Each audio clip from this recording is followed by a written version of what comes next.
1. Blog Talk Radio.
Constitutionalists, and welcome to Free-4-All-Friday edition of the Dan Clements Show, a Christian political talk show. This is episode 808. I'm your host, Dan Clements, your constitutional warrior fighting for your right just to be an American.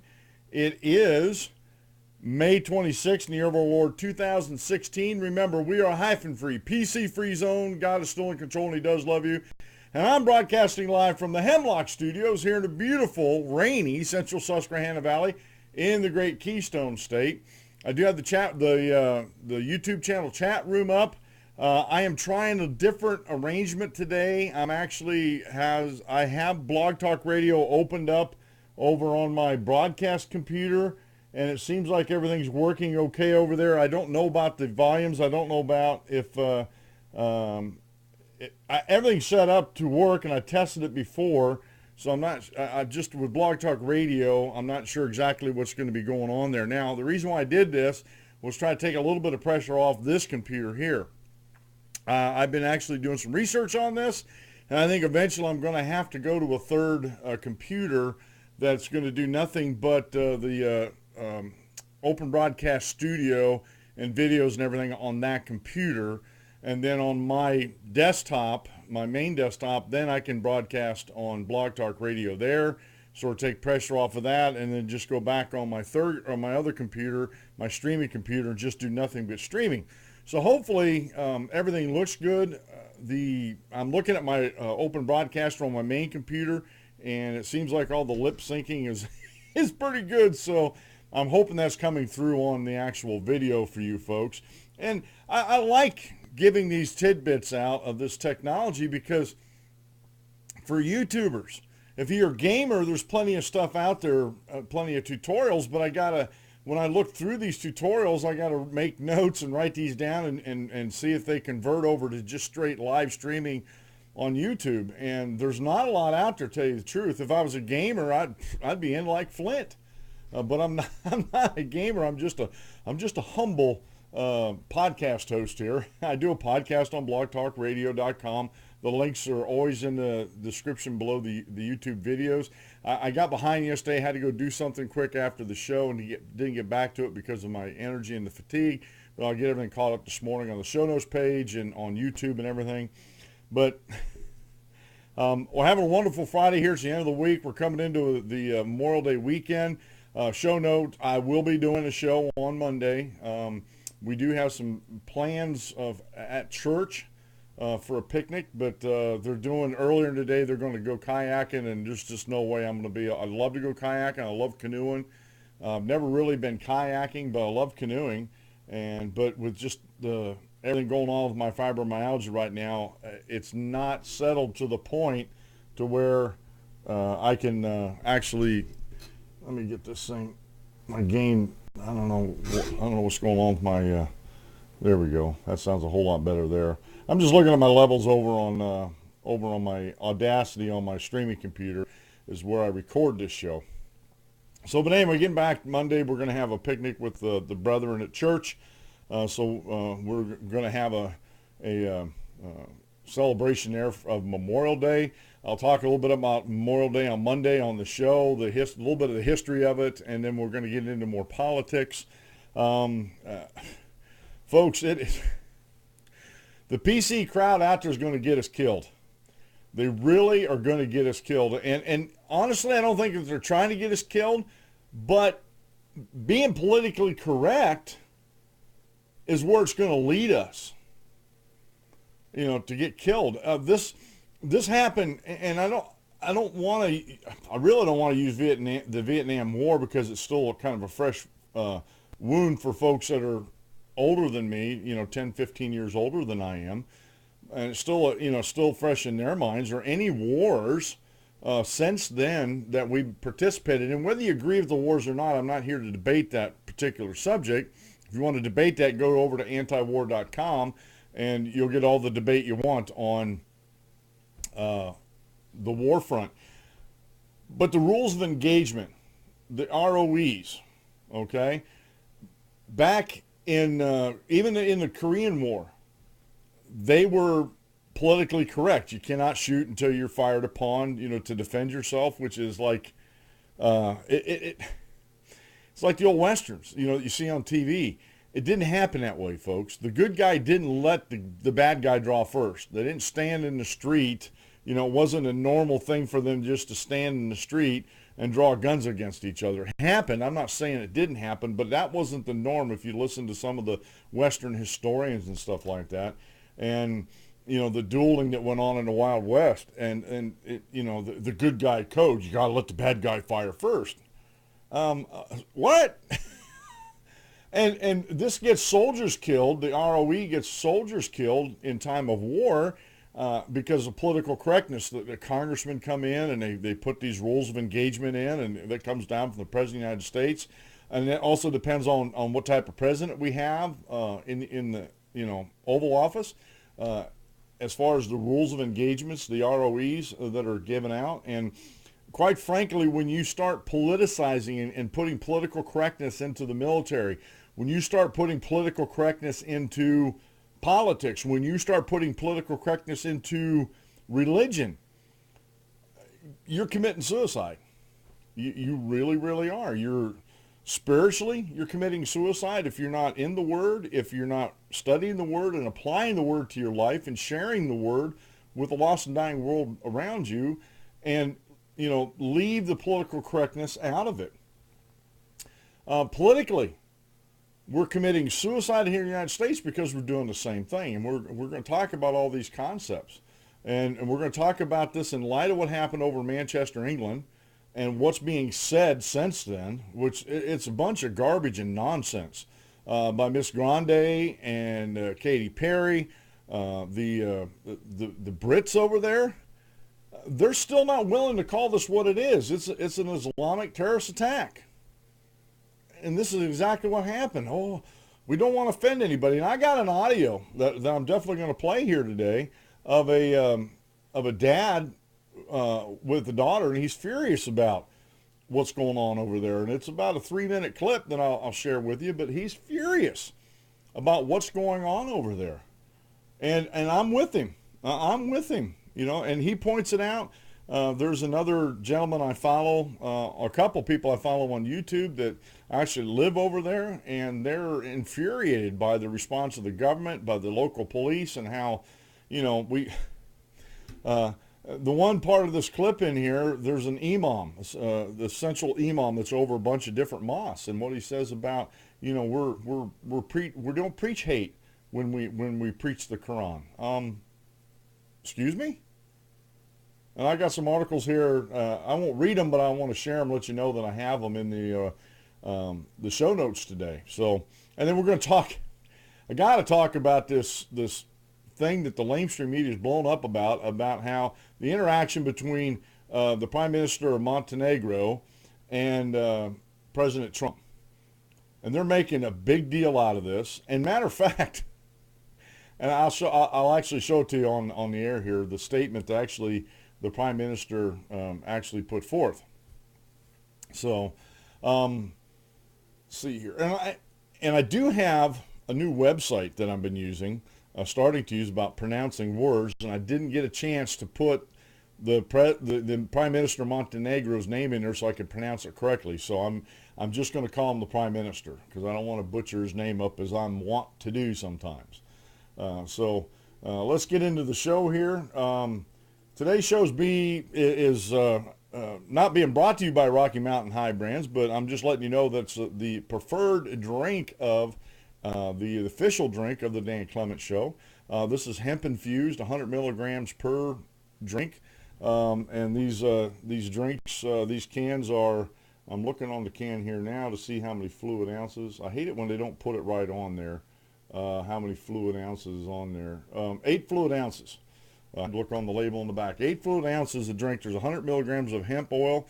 They got energy drinks, iced tea, lemonade, the whole shebang. They got shots, energy shots, and they're also putting out a protein bar, energy bar, along the same thing. And just full disclosure, I am an investor in Rocky Mountain High Brands, and they are doing fairly decent lately.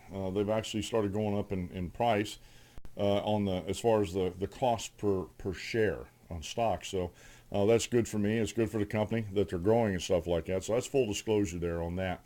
Today's daily Bible reading comes from 1 Timothy chapter 6, verses 9 through 11. But those who desire to be rich fall into temptation and a snare, and into many foolish and harmful lusts, which drown men in destruction and perdition.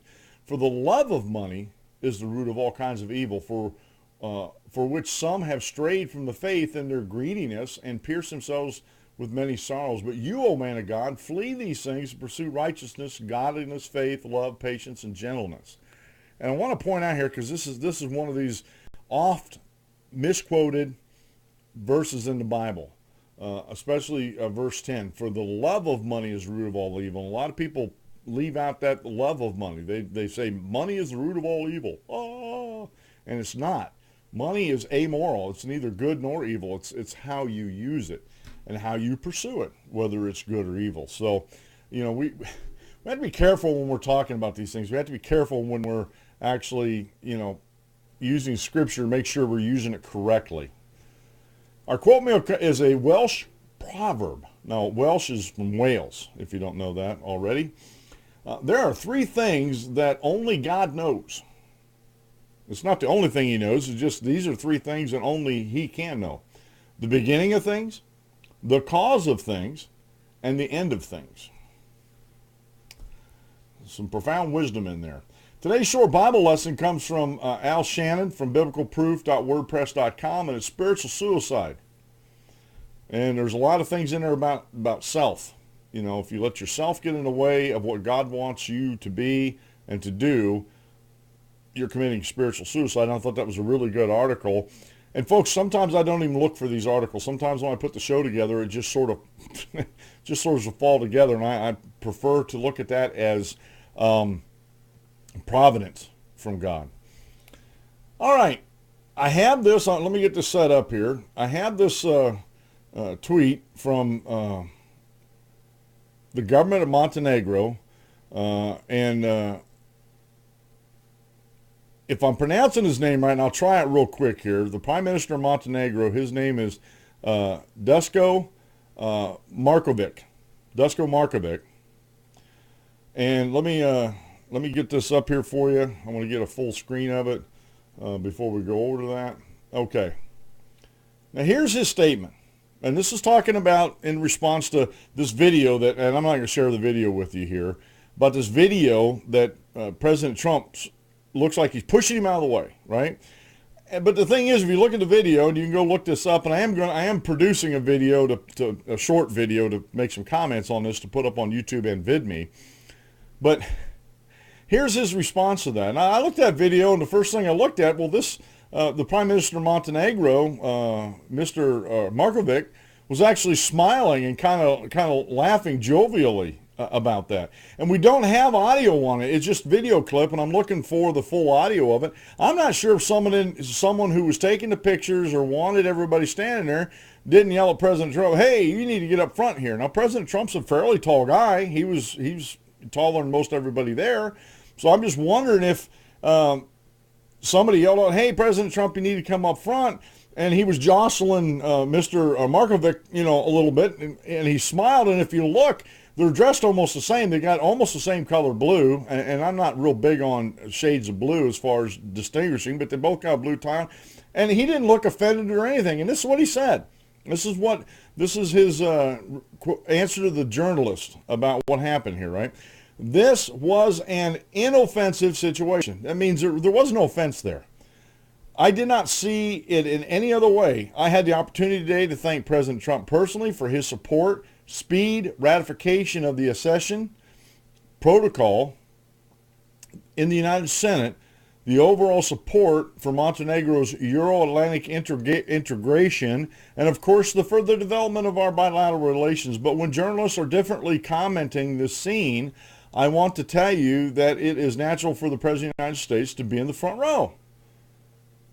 But the first line, it was an inoffensive situation, which means there was no offense. He took no offense, and there was no offense, folks. And this is how the lamestream media, this is how they react to these things. This is how, and this is, folks, I hate even using this term, but this is Trump derangement syndrome that's going on. They hate Trump so much that anything like this that looks like he's, I've heard harsh comments. One of the least harsh ones I can share with you is people think he's just being a jerk, a New York City jerk. That's the way New Yorkers act. But it's out of context. And we continue to have a lamestream media that reports these things with no context. Just like Gianforte, who won the election out in Montana, okay? All we have is an audio. We don't have any context as far as another video. We have conflicting views of the whole thing. One person said he did choke him. Another person said, no, I didn't see any hands laid on him. We don't have the context in a video to see at what time this person saw this action and what time this other person saw this action. And I don't know why this was being videotaped, according to some reports. They had the local news folks there. I don't know why the video's not being released. I sort of question that, why it's not being released. And it might be released by now. I researched a little bit this morning, couldn't find any videos on it. And you would think somebody out there in this world with smartphones and everything would have a video of actually what went on, and we don't. And I was actually doing some research. I don't have this in my show notes page. I really don't care. But this Brian Jacobs, he's gotten in other people's faces. Maybe not as bad as with Gianforte, but he's a Democrat. He works for some very anti-freedom, progressive websites like the Daily Beast. He's working. He was out in Iowa working in the Hawkeye State out there during the conventions and stuff like that. Following folks. He's a reporter now, U.S. reporter for The Guardian. And this isn't I was just doing some research. This wasn't the first time that he got aggressive with somebody as far as trying to get audio and stuff like that. So, and I'd like to know just in the video what kind of equipment he had handheld where he had to shove it in Gianforte's face like some of them said. Good morning, Paul. How you doing? The Matt Riccardi interview last evening with Randy Suffelbein. I honestly, I didn't see it. Paul, if you want to put a link up in the chat room, I'll take a look at it and comment on it later. I did not listen to the Matt Riccardi interview. I'm a one-man show here, dude. Hey, in the future, Paul, I'm on Facebook in the evenings a lot. Just looking at stories, and I'm looking at not just Facebook, but when I'm sitting in my recliner, I'm never not doing something as it pertains to the show. I'm always looking at articles and try to read. So we're friends on Facebook. If you would please send me a direct message on Facebook with these links when you see something like this, I'll definitely take a look at them and give you my honest opinion about these things. This is something I try to put out. I don't put it out often enough. There is over on the show notes page also a contact tab at the DanClementShow.com where it has my email there, and you can go there and do the same thing. Either send it to me on Facebook or just go to the DanClementShow.com website and hit the contact tab, and it'll take you right to that. So I appreciate you asking me that question, Paul. I really do. So getting back to the election with Gianforte. And the Prime Minister of Montenegro, okay? There is, and I keep preaching this and preaching this and preaching this. There is a concerted effort to bring this president down. They have not yet gotten over his winning the presidency over Hillary Clinton. If you go back in history a little bit here, if you remember the days after the election, well, she won the popular vote. She should be our president. We need to get rid of the Electoral College, blah, blah, blah, blah, blah. Why don't we just scrap the whole Constitution while we're at it? And that was the narrative. That didn't work. It didn't jive with the American people. Certainly didn't jive with this show. And so they moved on from that narrative, and they continue to keep driving a narrative to try to end Trump. Their thoughts are, and this is their conclusion, that Trump is evil and he needs to be defeated.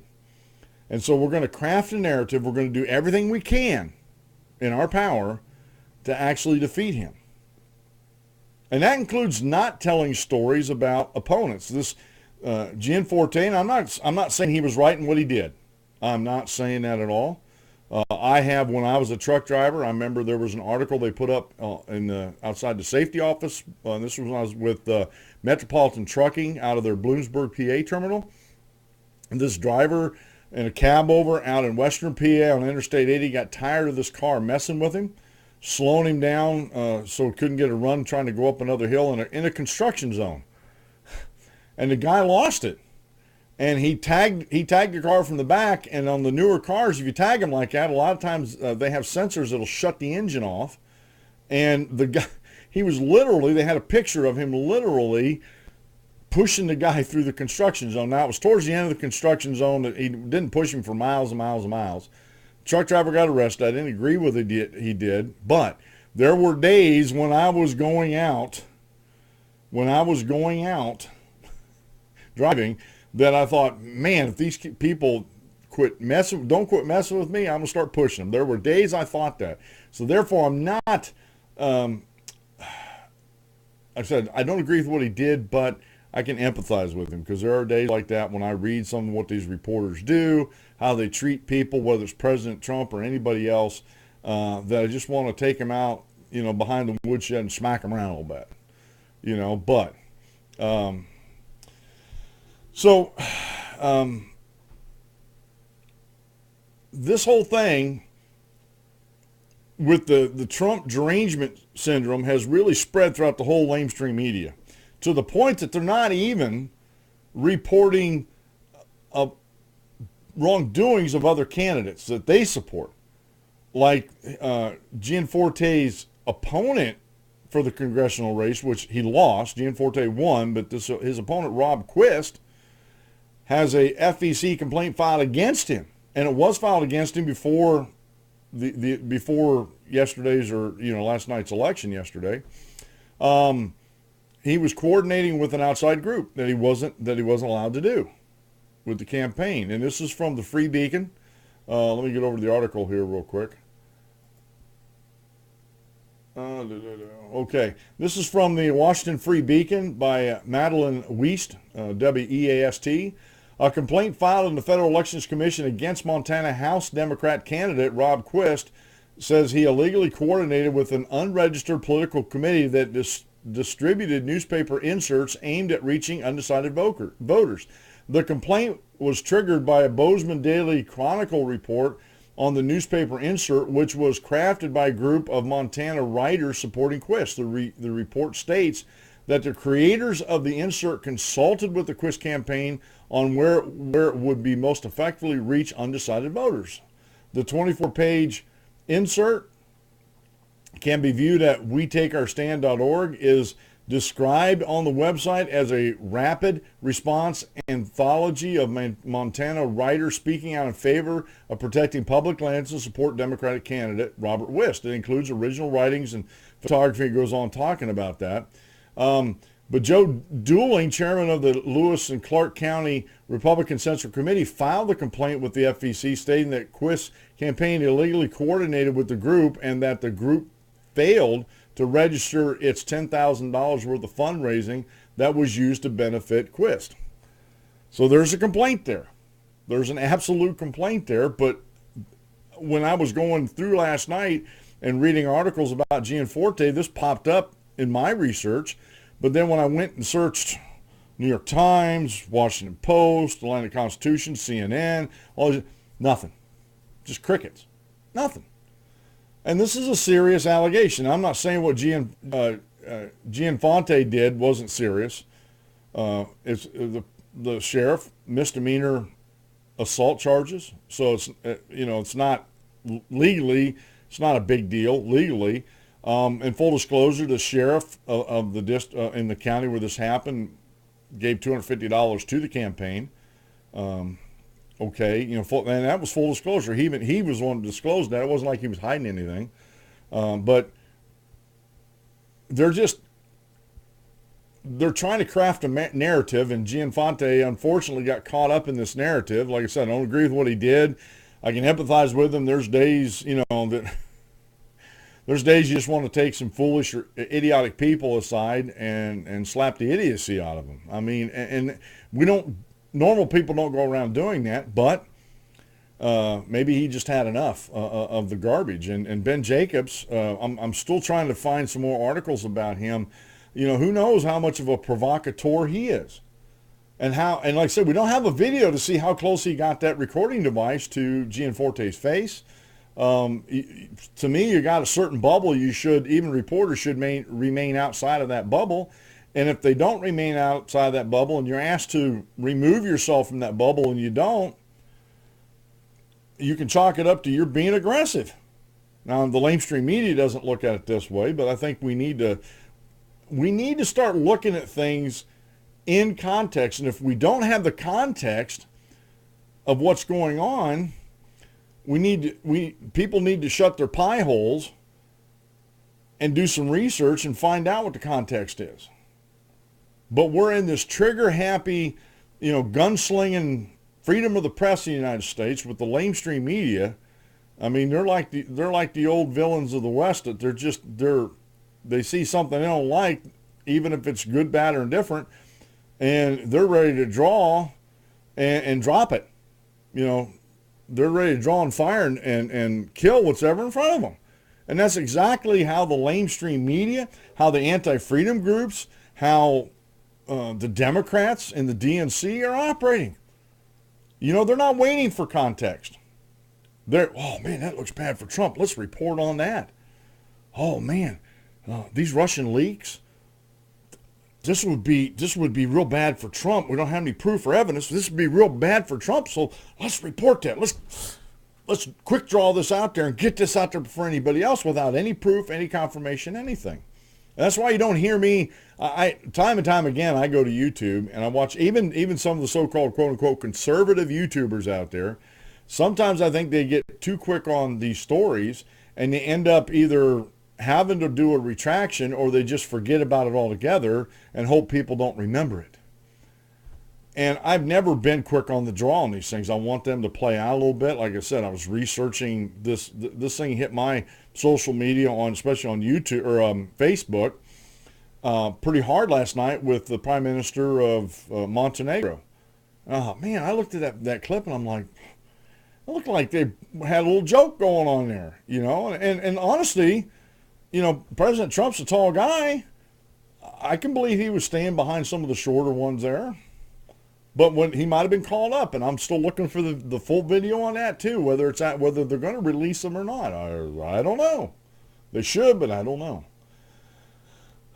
Okay. So that little bit of a rant there, about Montenegro and about Rob Quist out in Montana.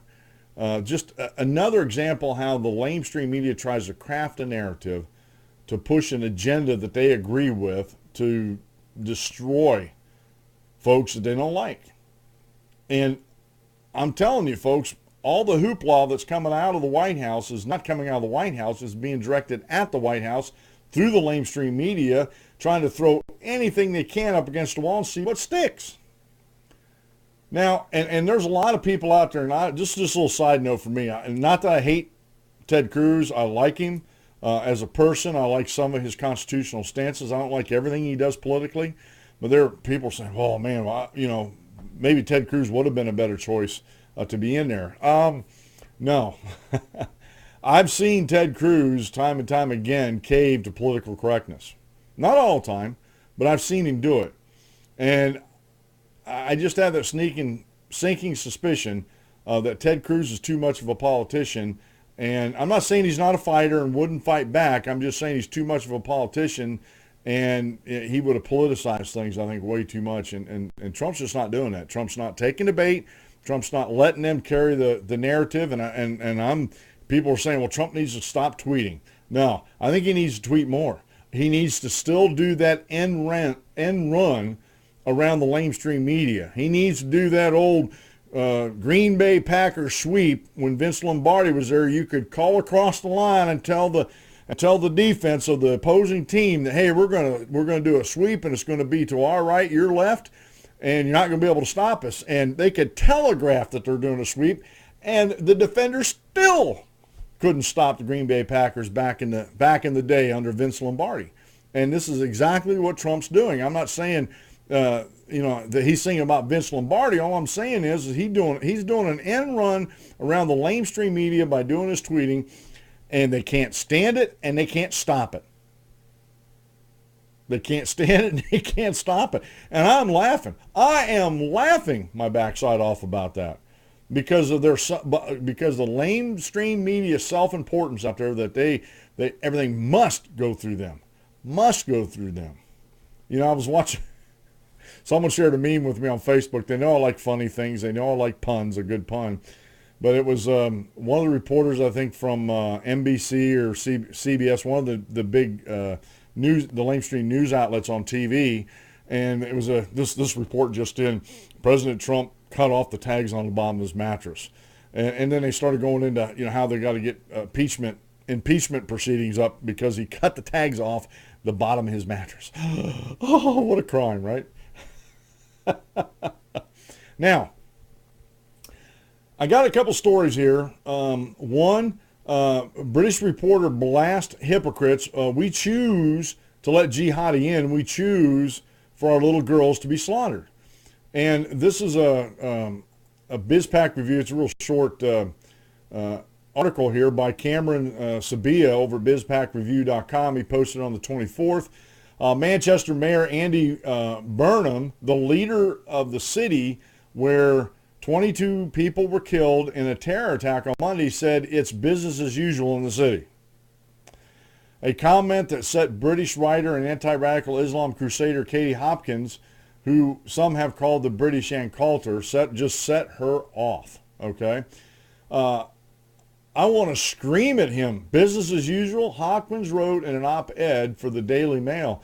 Tell that to the mother of 16-year-old Georgina Callender, someone who slaughtered her most special thing, a tiny baby she carried birth equipped with all the things she could to protect her from the world, was smiling at her loveliness as she became a young woman, and you say it's business as usual. The dead never get to carry on as usual.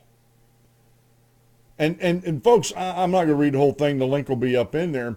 This is something that's been echoed with politicians over not only in the UK but over in Europe.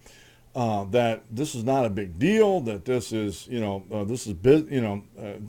trying to get back away from we're back to business as usual. I don't think they buried all the dead children, the 22 folks yet.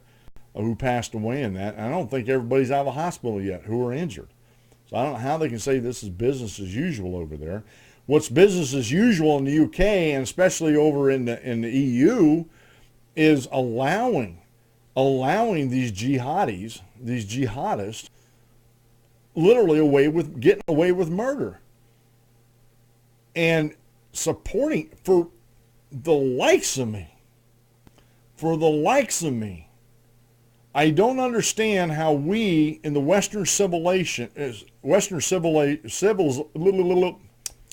I got my tongue tied around my eye teeth and couldn't see what I was saying, folks. Western civilization. I knew how to pronounce that. How we've become such a bunch of wimps. I know how it happens. Feminization, political correctness, not understanding there's only two genders, allowing the LGBTQA XYZ agenda to push the narrative in this country. Just all this, I'm sorry to say this, folks, all this wimpiness that's going on out there that political correctness is at the root of. It used to be we stopped an empire from coming to the mainland of the United States of America. You know how we did that? This is right after Pearl Harbor. Do you know how we did that? A Japanese admiral looked at the United States of America and said, we've woken a sleeping giant. There's no way we can invade the continental United States because we'd have to fight somebody behind every blade of grass with a weapon, a gun. And he was talking about how the American citizenry upholds the Second Amendment, reveres the Second Amendment, and, like me, practices the Second Amendment. Okay? And that's what he was talking about. And for the past 40 or 50 years, starting back in the 60s, they got prayer out of schools. So you can't even pray in schools anymore. If you do, you're ridiculed. But we got to be politically correct and allow the Muslims to have a prayer room. But as a Christian, we got a separation of church and state. But as a Muslim, we got to accommodate them. And this is the dirty little secret a lot of people don't know about Muslims. In Islam, there is no separation of church and state. The state is the church, and the church is the state. And I was been doing some research on this, and I have some other things in my show notes page that you really need to go over and look and read. A couple of these are from apologeticspress.org, and they're both of these are by Dr. David Miller. One is Muhammad mentioned in the Bible? Now, imams claim that Muhammad is mentioned in the Bible, and Dr. David Miller goes through and does a very good job of dispelling, of debunking those claims. And the other one is by Dr. David Miller, is founding father Elias Boutineau, and that's a French name. I went over, I found a new website. I don't know if you got your email yet, but I found a new website. And let me show it to you real quick. I'm getting over to it. It's called How to Pronounce Click, Hear, and Learn. And because Dave's one of the show monitors, he's been saying mispronouncing names and words is kind of bad because it shows that people could think that you're not educated enough, and Dave said, I know better than that. I am self-educated, folks. I'm not a Rhodes scholar. I'm a rogue.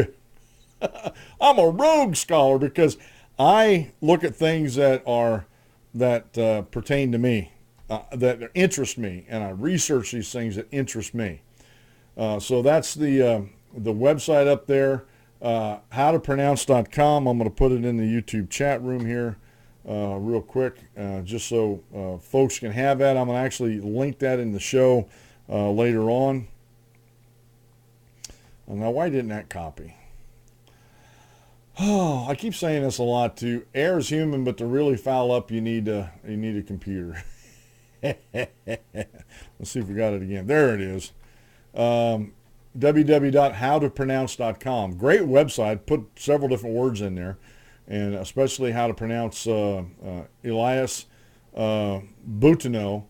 He was a founding father in our country, and so those are two really good articles you can go read, and they're fantastic articles. And then the other article I have is by Jason Jackson over at ChristianCourier.com, and it is Ishmael or Isaac, the Quran or the Bible, and he goes through and he talks about this quite a bit, and he does a fantastic job of laying out the argument for Isaac and for the Bible, and he doesn't pull any punches with it. He's not politically correct, but he's also not mean. And there's the link. I put it up into the YouTube chat room, the w.christiancourier.com, and it goes on with a longer link there. So I'm not really going to get into those articles, but that'll lay a good foundation for you about Islam, about the Quran. I shared the other day Jihad Watch on an episode. It's just look up Jihad Watch, and it'll take you to jihadwatch.com. Richard Spencer, I think it's Robert Spencer. Don't quote me on the name. I don't want to get that wrong because there's too many Spencers out there that are in trouble in the news. But you'll know you're on the right side. Jihad Watch. There's Islam 101 at the top of one of the notes, and you can go through that class or that course and check out some very good information on that. But getting back to what we're talking about, the business as usual. There is no business as usual when it comes to Islam. There is no religion of peace. They preach hate. Now, full disclosure, I've never been in in a mosque where they're actually preaching and listening to their lessons. I have watched them on YouTube. Again, context is everything. These YouTube videos might have been heavily edited. I don't know, to make them sound worse than what they are. So I just want to put that caveat out there that I don't know the context of it all. However, I do know the Bible, and I do know about the Quran. I know folks that have converted from Islam to Christianity. I know what the 110 plus verses, at least 110 verses, the death verses in the Quran say about someone leaving the Islamic faith, either becoming, and they're always going to become an infidel, but whether they become a Christian or something else, what's to be done with them? And the penalty is death. The penalty is absolute death. And so we have the EU and Britain allowing these people to come into the country. We have the United States. I've been looking over. I didn't get a chance to get everything done up before today, but we'll talk about that a little bit on Memorial Day. The Fourth Circuit Court of Appeals has upheld other courts in the Ninth Circuit Court of Appeals about the refugees coming into the country. And again, I rely on some of my other constitutional friends like Kevin Gutzman, who looked at that. I've been looking at that, and I still see no constitutional reasoning for their pronouncements, for their judgments. They're not working off the Constitution when it comes to what President Trump did in his executive order. There's congressional law that was put in place. He was quoting the laws. He was not legislating with the executive order, and he was just enforcing these laws, as is his responsibility to do because he is the President of the United States. And the original judge from Hawaii, the Ninth Circuit Court, none of them used the Constitution. And again, the Fourth Circuit Court of Appeal did not use the Constitution again. They just upheld the previous rulings. So there's a problem there. At least there's a problem with me on there. I'm your constitutional lawyer, and it offends me that they don't use the Constitution when they're making a ruling. And so now it's going to go to the Supreme Court of the United States. I'm thankful that Neil Gorsuch is on the bench now, and he'll hear this, and hopefully we'll hear his opinions about this. And quite honestly, from some of the folks that I read, like Kevin Gutzman and others, if the Supreme Court would actually look at the Constitution and take the Constitution in consideration, should overturn the lower courts. They should, but I don't know. So we're going to talk about this a little bit more on Monday. However, we need one of the questions you need to ask. I know I'm all over the place a little bit today. It is Free-for-All-Friday after all. We need to ask ourselves, and I ask myself a lot about this, and I continue my Christianity. You know, if I go to Romans chapter 12, the first couple verses, I need to renew my mind. I need to continually be studying the scriptures. I need to be questioning, are my thoughts about this subject correct according to the scriptures? I need to continue as people hit me with other things, you know, like faith only or baptism isn't important, things like that. I go back and I not totally restudy the whole thing, but I go back and I meditate on the verses I know the best about it, and just make sure that I have it in my mind that I'm in line with God's word. Whether I'm correct or not, God is. And if I'm lining up with God's word, I think that's a good place to be. And even the founding fathers, if you go back and do some research on this, it's very easy to find. Matter of fact, if you go over to apologeticspress.com and you look up there, Dr. David Miller has, in my mind, has done the seminal work on the founding fathers and Christianity. It's called it's a video series called The Silencing of God, and he beautifully lays out the case for the founding fathers, what they thought about Christianity, and this is real quick here. This is kind of funny to me that people, we're not a Christian nation. You know, we weren't set up as a Christian nation, but it seems kind of funny to me that they use principles in the biblical principles of how to govern things, like from the Old Testament, Moses, Leviticus, from the book of Leviticus, all the Old Testament books that lay out the law, how we have three branches of government, and that's like the Bible. It's like the Old Testament, how the government was set up there, and how, if we say that, we're bad people. But then other historians come along, well, no, we're more like the Iroquois Nation. They were the Iroquois Federation of Indian tribes. We govern more like them. And they don't understand how spiritual the Indians were either.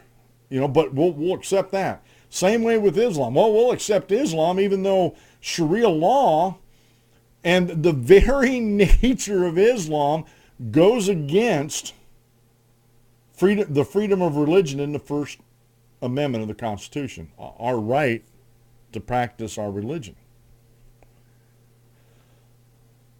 They don't understand that. They don't understand how Islam, in my mind, Islam's not a true religion. It's a political.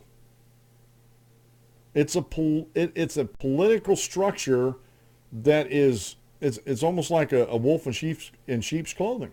It's a political structure that has the appearance of religion, but it really isn't a religion.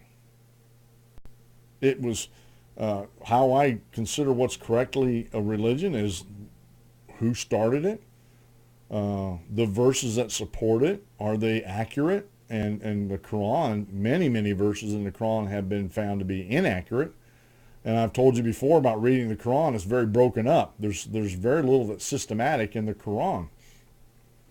And, I go back. I'm a New Testament, full disclosure here, I'm a New Testament Christian.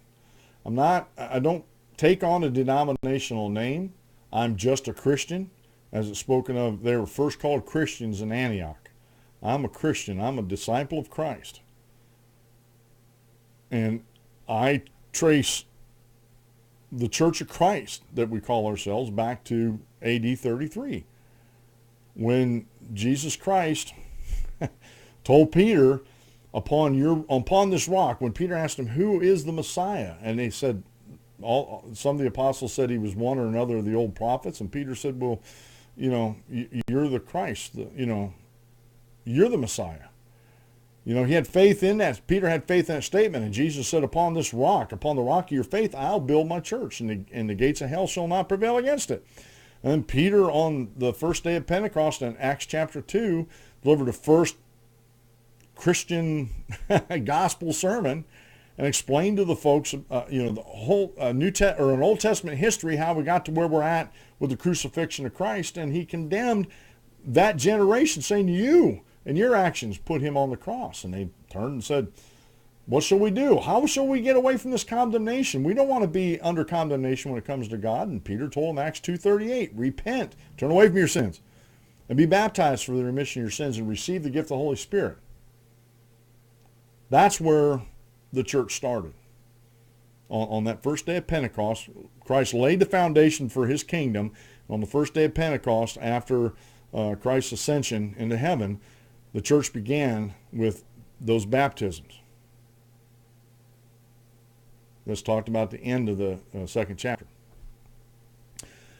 That's how, and if you want to talk to me about that, that's great. I'm willing to sit down and reason with somebody why I think this. So there's my starting point of where the true church, the true religion, God, what God wants us to do, it started in AD 33 with the death, burial, and resurrection of Jesus Christ. The Quran, Muhammad, didn't come along till like 600 AD, between 600 and 700 AD. And everything that happened was always done in secret. And the one thing that's lacking in the Quran, and I think this is very important. I want to get to this audio clip real quick here too. But one thing that's lacking in the Quran is proof that it is from God. There are no recorded miracles. There are no recorded prophecies that came true. None. And if you go back and do a systematic search of the Bible, you'll see that there was miracles done, there was prophecies that were pronounced and fulfilled to the T, especially when it comes to the Messiah. So again, I have to question, and I do question, is Islam a true religion? I say no. It's a political system guising itself in religion. Now, I promise you we're going to get to this, and we shall. This is a frustrated dad. And he says, children are being slayed. We need action, not vigils. And he's on 5 Live on the Manchester, United Kingdom news. Give this a real quick listen here, folks. And so over to you. What would you like to say? Basically, obviously, my thoughts and prayers go out to all the injured and all the unfortunately deceased. I'm absolutely seething after being in tears yesterday. The root cause of it, and nobody's because of the preparedness, the mosques are preaching hate, the Islamic schools are preaching hate. I passed them off, I passed the Islamic school yesterday like a force. The iron gate, the blacked out windows, we're talking about now, there's 1,000 people on the... 1,000 people. Well, there's a quick solution, we're at war. You either deport them, or you intern them. Because they're killing our children. It's absolutely ridiculous. It's about time somebody had the balls to stand up to these people and want some action. Now, I mean, the security services have this person on the radar. Not acceptable. Not acceptable. I used to go to play that concert on Saturday with my 2 children. It could have been my kids. It's absolutely ridiculous. A peace march and lighting candles achieves nothing. They don't give a monkeys about that. They don't care. Action, and it needs to be done yesterday.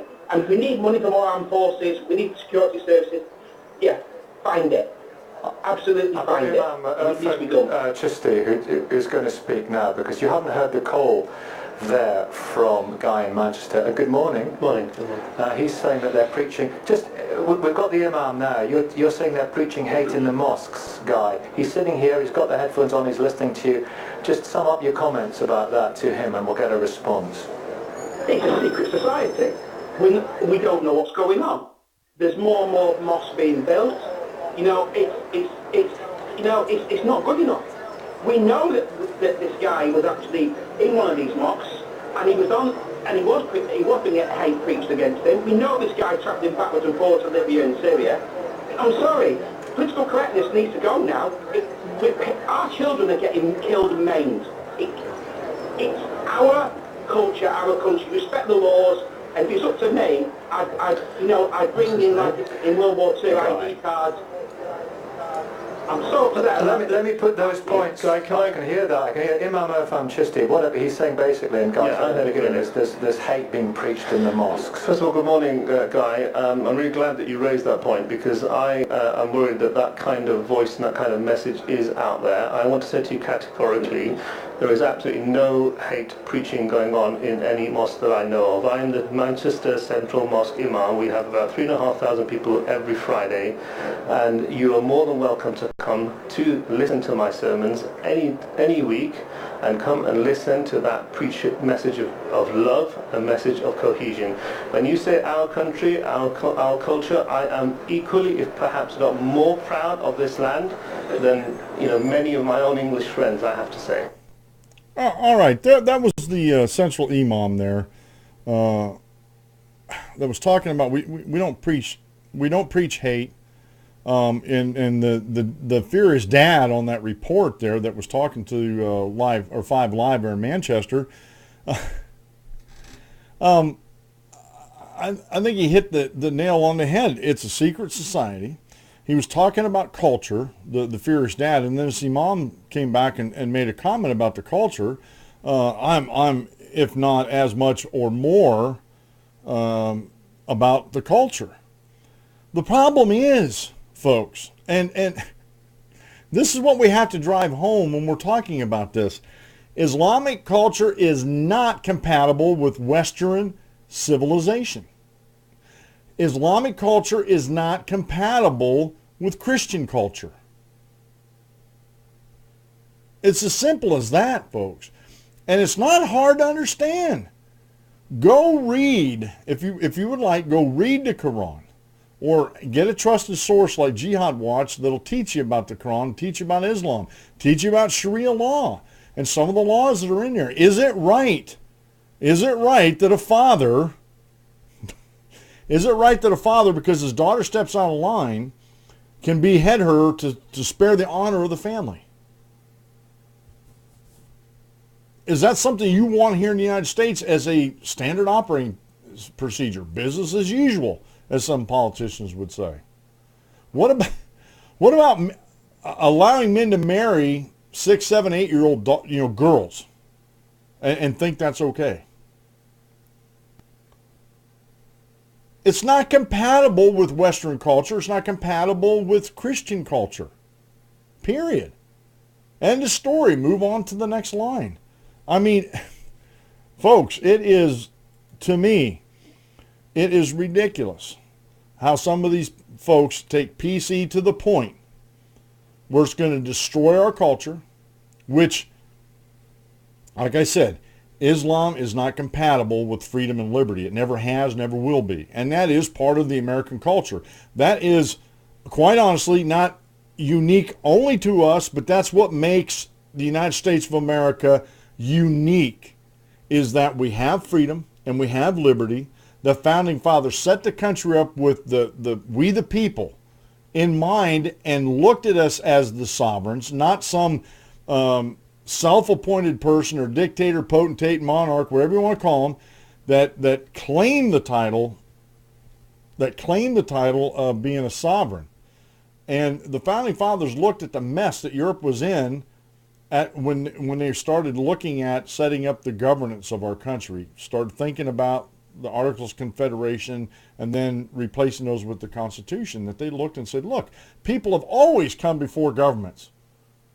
And that is so true. People have always come before governments. I don't care if you're an evolutionist or a creationist. You had to have people before you can have governance, or before you can make governments.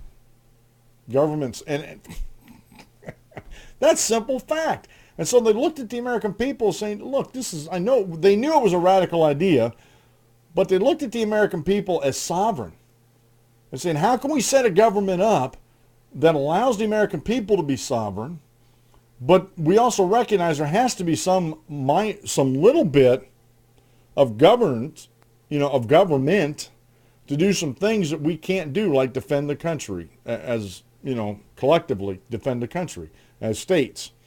So the states got together and created the federal government. So the pyramid in the United States, real quick, is the people first, then the states, and then the states created the federal government. But today we have the pyramid upside down. Everybody's looking to the federal government to do everything for them, and then the states, and then the people are left standing there like, what happened? Like they just got ran over by a huge truck, you know. And that's, folks, that is never, ever the way things should be in the United States. Never. But that's the way it is today, and this is what we need to fight against. This is why I do this show on a daily basis, and I love doing the show. And I hate pointing these things out all the time, but they need to be said. These things need to be said, and I'm not going to be politically correct about it. I'm not going to allow myself to be hoodwinked by political correctness. Well, folks, this has been the Dan Clements Show. I'm your host, Dan Clements, your constitutional warrior. Remember, if you aim at nothing, you hit it every time. Have a great rest of the day. Have a great weekend. Please attend the Church of God's Choice on Sunday, and we'll see you Monday at noon.